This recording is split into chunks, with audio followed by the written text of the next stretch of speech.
Now it's time to welcome our guest on the show. We have Nipun Mehta joining in.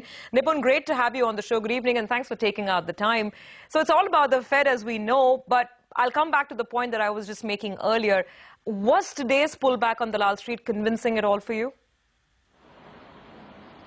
Well, good evening, Surbhi. Great to be on the show.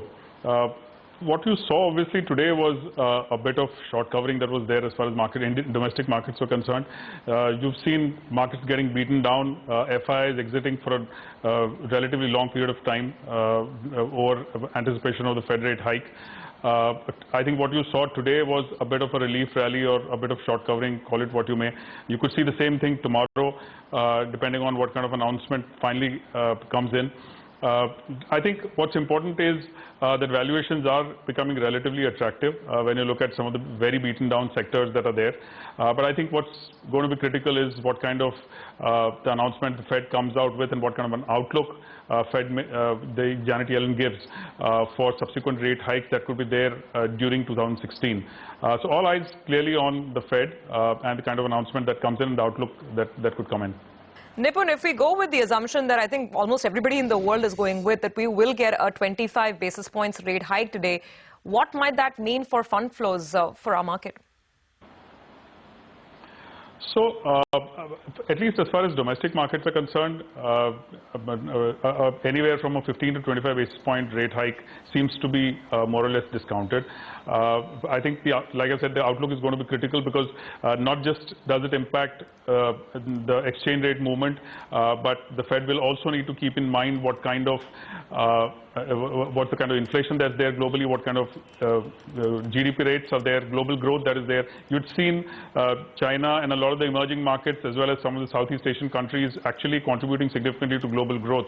While all that, that has undergone a change and you've seen slowdown in a lot of the economies, US clearly is kicking in terms of growth.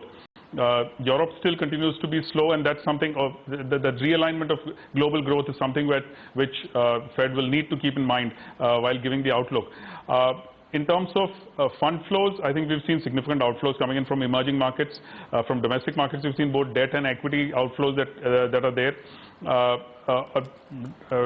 If there is that indication that there might not be a rate hike at least for another 2 or 3 quarters, that would very clearly mean that there could be fund flows coming in back to some extent into emerging markets. Whether they would come into India would be a question mark depending on what kind of reforms the FIs continue to believe that there could be there in the domestic markets. And I think that's where the concern lies, and you've seen outflows beside, of course, the Fed rate hike as a consideration. So I think the flows would come back, but our sense is they might not come back thick and fast till there is clarity on the reforms that could be there, and some of the big reforms that are slated not just for the winter session of Parliament, but also that could be slated in the budget session of the Parliament. So important to keep watching out for the reforms, beside, of course, the kind of outlook that the Fed gives in the meet today and tomorrow.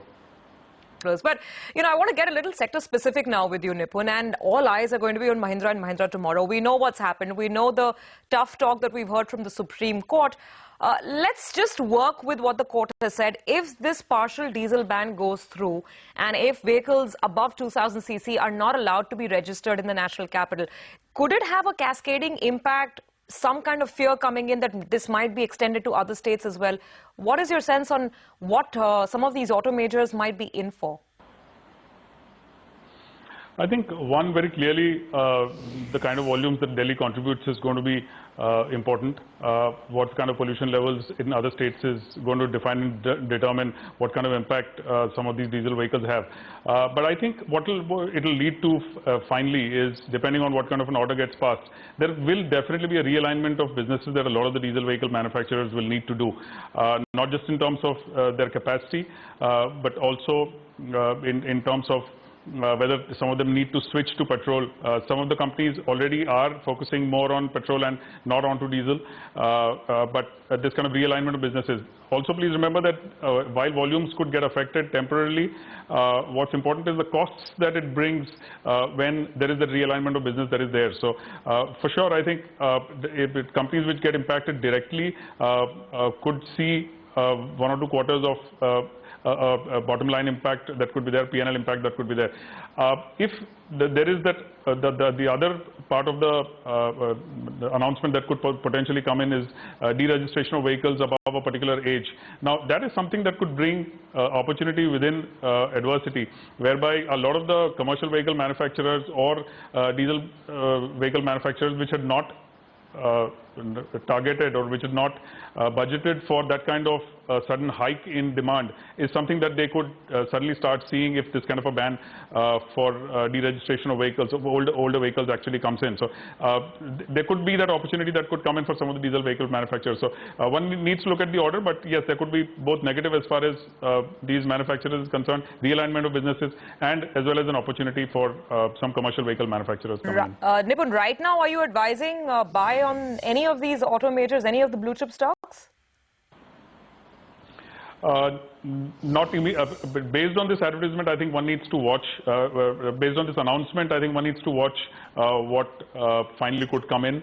But clearly, from amongst the larger companies within the four-wheeler and the two-wheeler space, at least the largest companies that are there, we do recommend looking at them, despite whatever valuations that they've seen. I think that opportunity, both in terms of this order and or in terms of newer product launches that are coming in, is something that will continue to contribute to the growth of some of these companies. So while I would avoid getting stock specific, I think the largest companies or larger companies within the two-wheeler and four-wheeler space is something that warrants a look.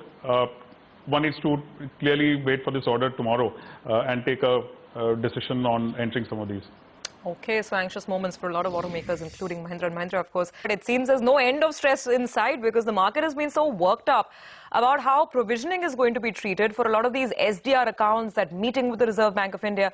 And we've seen that play out on PSU stocks. What is your sense? PSU banks, already a very rocky year. Would you buy at these beaten down levels?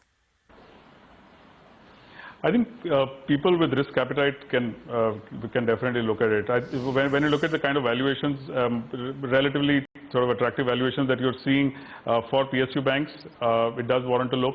There are definitely concerns that are there. There are both pros and cons in terms of benefits that could arise out of the Uday scheme that has been launched.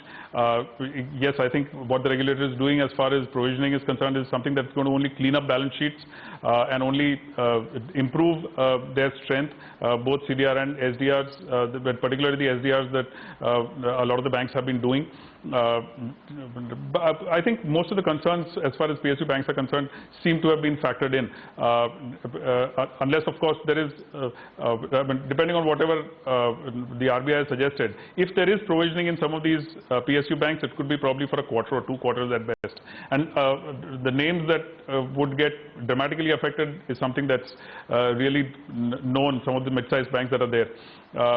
Probably within the larger banks, there might not be a dramatic provisioning that could happen. But our sense is some private sector banks also could get affected by the kind of announcement that could come on the SDR provisioning that RBI might come out with. So definitely concerns that are there for the banking sector, but valuations are becoming attractive. If one does have the risk appetite to hold on for anywhere more than 2 to 3 quarters, I think you are seeing an opportunity in terms of valuations for both for the private sector and public sector banks, given the kind of beaten down pricing that you've seen over the last 2 or 3 weeks for the entire banking space.